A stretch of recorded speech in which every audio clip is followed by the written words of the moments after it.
Disley, si eres eliminada, ¿te gustaría que Claudio Valdivia, como acto de amor, te diera su puesto para que llegues a la final? No, no, porque si eso sucediera, él me lo ha dicho muchas veces, no te preocupes, cualquier cosa que suceda, yo te doy mi lugar, pero en realidad mi respuesta con él ha sido como, no me parece porque si bien valoro el acto y valoro que sea con amor y con cariño, siento que está desvalorizándome o me minimiza como por mi talento. O sea, él me tendría que dar el lugar o crear esa instancia donde él me dé su lugar. ¿Por qué? Si yo tengo mis aptitudes para poder llegar a la final y me merezco estar en la final. ¿Se entiende? Tienes mucha razón, mucho sentido. No. ¿Ya van a votar? Sí.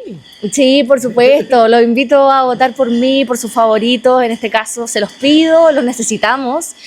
Ustedes pueden salvar a uno, pero sí les digo que vamos a darlo todo. Yo sé que vamos a entregar la vida el domingo porque todos queremos quedarnos y queremos llegar a la final. Gracias a ti, te pasaste. Gracias a ustedes.